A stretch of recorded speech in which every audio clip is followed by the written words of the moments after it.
नमस्कार प्यारे बच्चों, स्वागत है सभी बच्चों का आपके अपने इस चैनल माई कॉमर्स क्लास में। मैं हूं लाल सर और आज फिर एक बार उपस्थित हैं अंशों के निर्गमन से संबंधित प्रश्न लेकर आए हैं, जिसमें हमने सवालों को सॉल्व करना है। और आज का जो सवाल है अल्प अभिदान यानी कि अंडर सब्सक्रिप्शन, जिसके तहत हमने एक सवाल को सॉल्व करेंगे। तो उसी सवाल को सॉल्व करने से पहले मेरा सभी छात्रों से अनुरोध है जो हमारे चैनल पे पहली बार आए हैं, जिन्होंने हमारे चैनल सब्सक्राइब नहीं किया है, फटाफट हमारे चैनल को सब्सक्राइब करें और हमारे वीडियो को लाइक करें।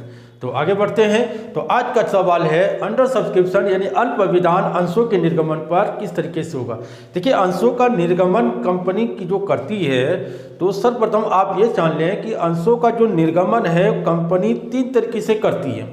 तीन तरीके से, सम मूल्य पर, कटौती पर या प्रीमियम पर। लेकिन कटौती पर धारा 54 के अनुसार 2013 अधिनियम धारा 54 के अनुसार कंपनी कटौती पर निर्गमन का बंद कर दिया गया है, लेकिन खाली प्रीमियम पर निर्गमन कर सकती है और सम मूल्य पर कर सकती है। तो यहाँ पर प्रीमियम समेत है हमारा एक सवाल।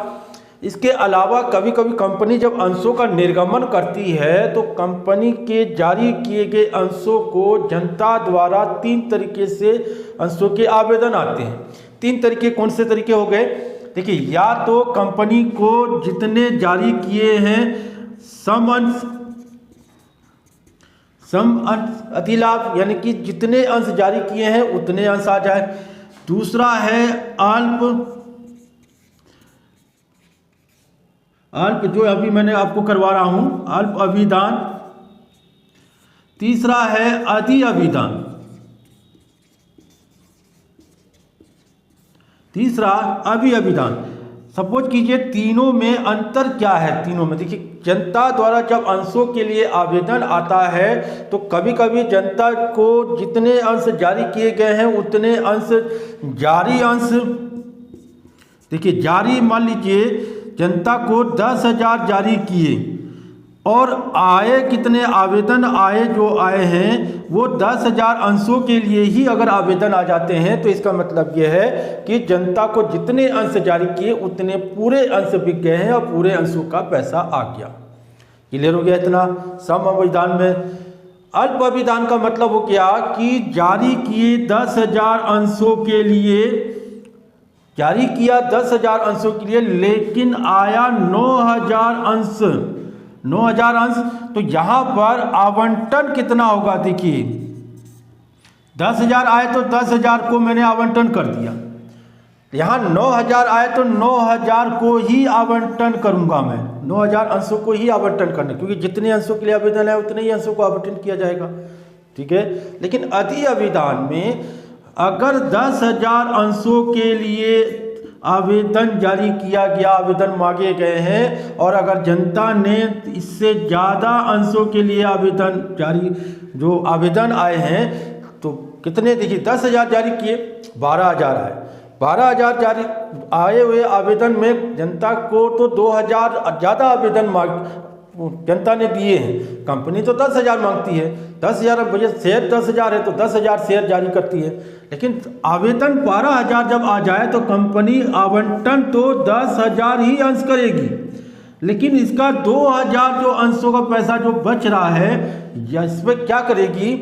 या तो कंपनी उस जो अनुपातिक आवंटन के साथ जो एक्स्ट्रा पैसा आया है उनको अगली किस्त पर एडजस्ट करेगी या फिर वापसी करेगी। तो इसको हम अगले वीडियो में सवाल को समझाएंगे।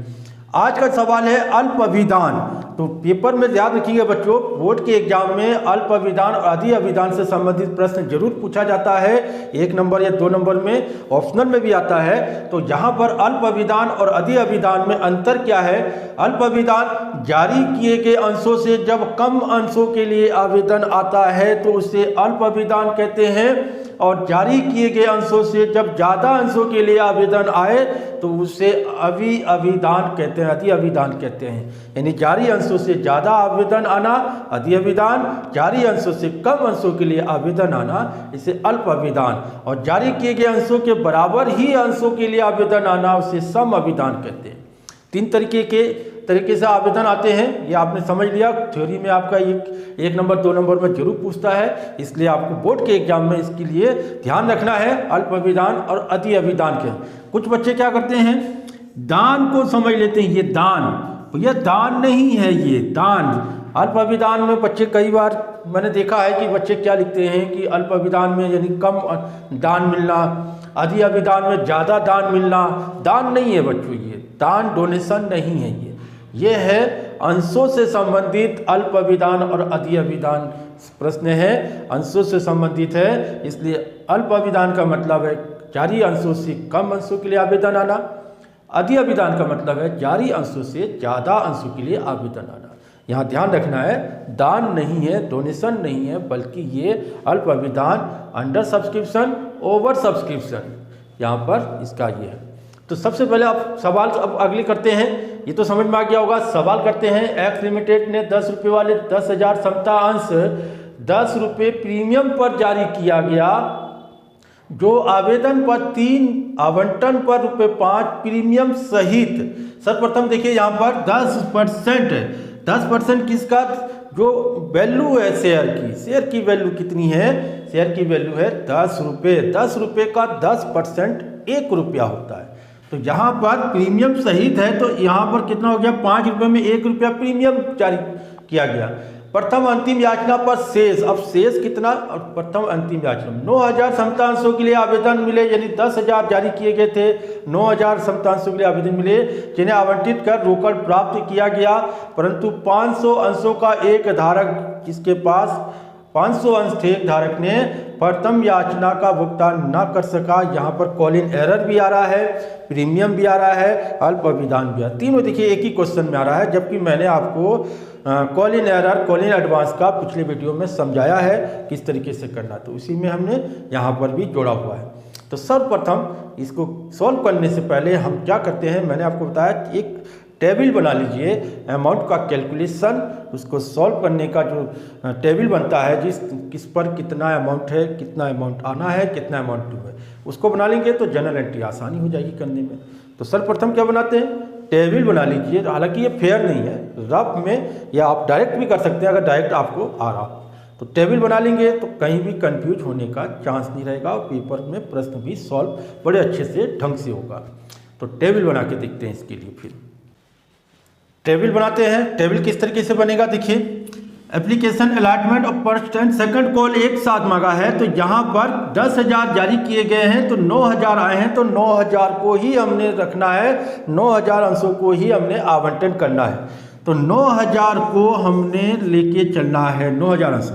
एप्लीकेशन पर कितना है भैया, आवेदन पर 3 रुपये है, आवंटन पर 5 रुपये है, 5 रुपये में 1 रुपया प्रीमियम सहित है। तो 1 रुपया अगर प्रीमियम है तो आवंटन पर 4 + 1 = 5 रुपया हो जाता है, यानी 1 रुपया प्रीमियम है तो आवंटन की जो वैल्यू है वो 4 रुपये है।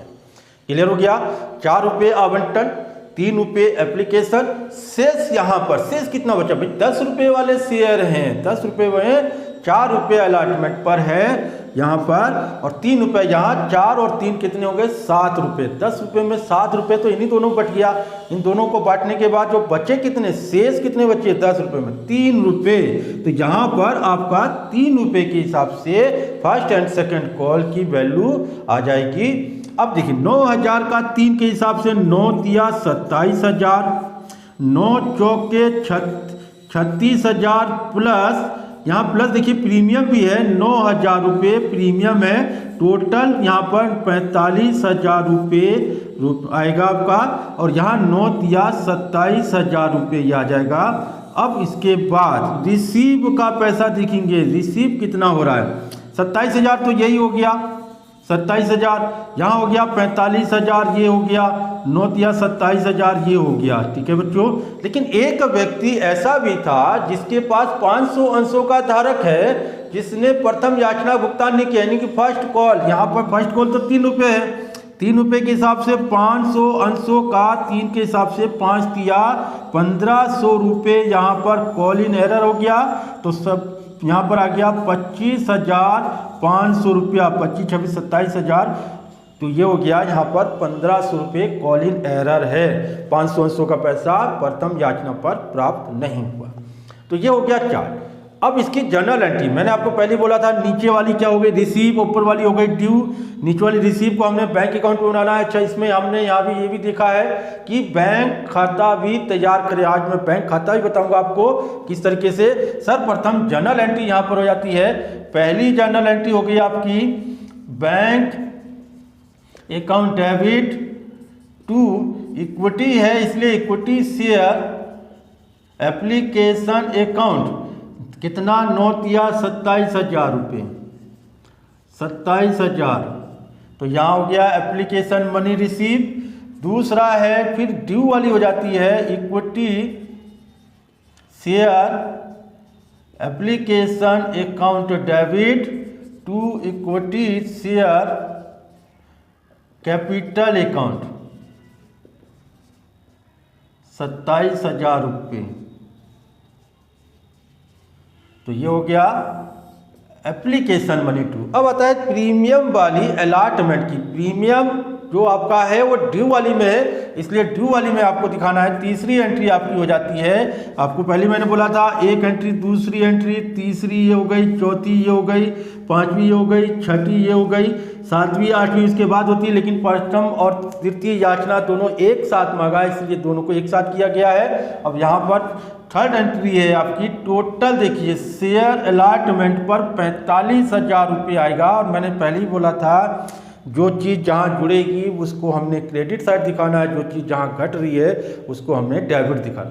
यहाँ प्रीमियम है, जुड़कर पैसा आया है इसलिए क्रेडिट हो रहा है, जुड़ा हुआ है, इसलिए टोटल पैसा हमारा equity share allotment account debit कितना 45,000 रुपये, जिसमें से इक्विटी शेयर अलॉटमेंट पर कितना पैसा है, सॉरी कैपिटल वैल्यू कितना है यहाँ पर,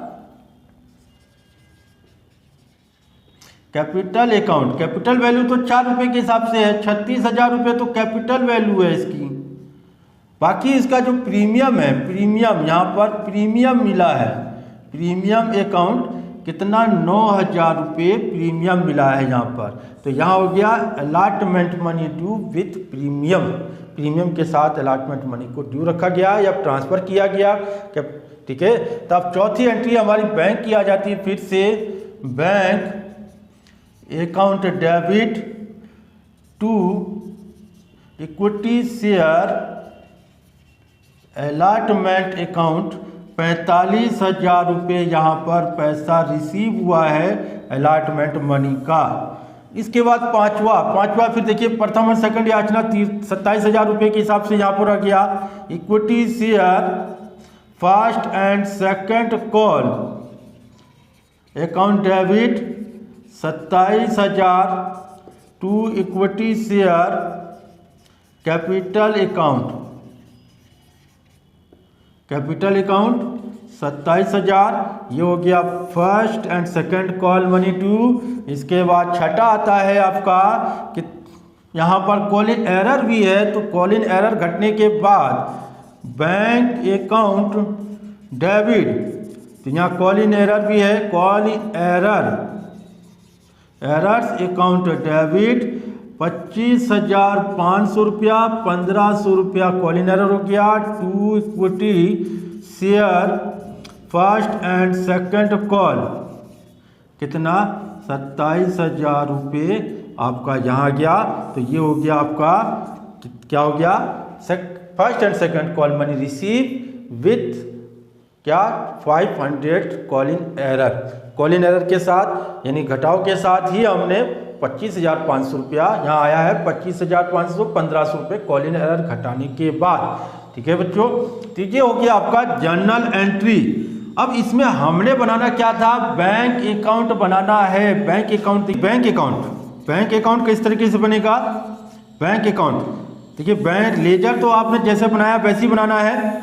लेजर में क्या हो जाएगा, डेट पर्टिकुलर अमाउंट, फिर डेट पर्टिकुलर फिर अमाउंट, यहाँ पर अमाउंट आ गया।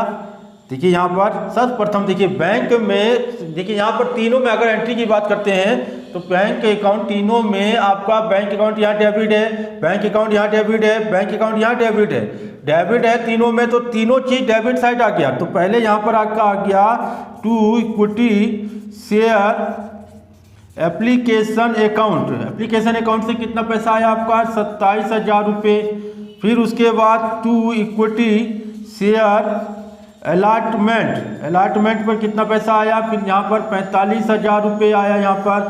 फिर to equity share first and second call, first and second call, first and second call पे कितना पैसा आया भैया 25,500 रुपया यहाँ वसूल हो रहा है। 25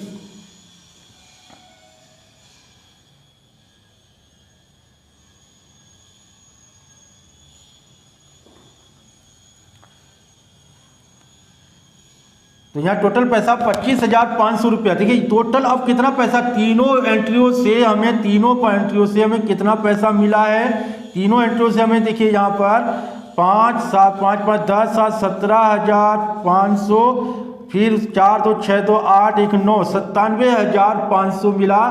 तो 97,500 को यहाँ पर ये डेट का कॉलम, इसमें डेट तो है नहीं, तो इसलिए बाय बैलेंस इस साइड कोई अमाउंट नहीं आता है। तो बाय बैलेंस CD 97,500 रुपया, 97,500 रुपये यहाँ आया है टोटल। अब यहाँ पर हो गया पूरा 97,500 रुपया। 97,500 किस तरीके से हुआ देखिए, 3, 4, 3, 7, 3, 10, 9,000 अंशों का 10 के हिसाब से तो 90,000 हो गया। 90,000 में 9,000 हमारा प्रीमियम है, टोटल पैसा हो गया 99,000। कितना पैसा आएगा 99,000, लेकिन 99,000 में 1,500 रुपये का तो कॉलिंग एरर भी है, तो 1,500 कम कर देंगे। टोटल बैंक को पैसा कितना आएगा, टोटल आएगा 1,500 कम कर देंगे 97,500।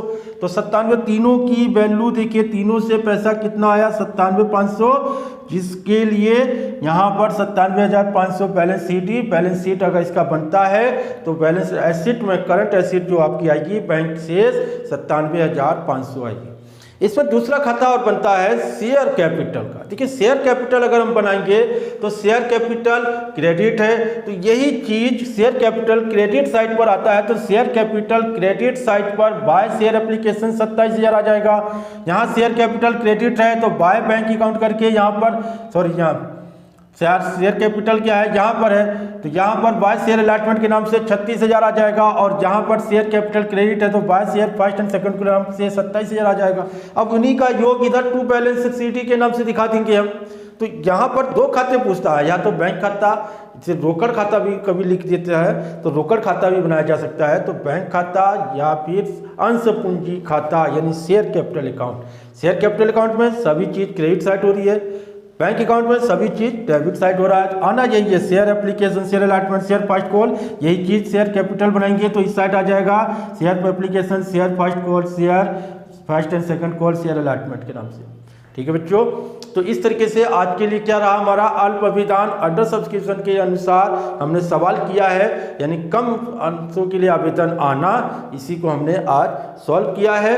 तो इसी तरीके से अगले वीडियो में हम ज़्यादा अंशों के लिए आवेदन आना यानी अधि अभिदान के संबंधित हम सवाल लेकर आएंगे, जिसको हमने सॉल्व करना है उसी को हम देखेंगे। तो आज के लिए इतना ही है, तो अगले वीडियो में फिर मिलेंगे इसी से संबंधित नए सवालों के साथ। तब तक के लिए सभी बच्चों को, सभी छात्रों को मेरा प्यार भरा नमस्कार, धन्यवाद, थैंक यू।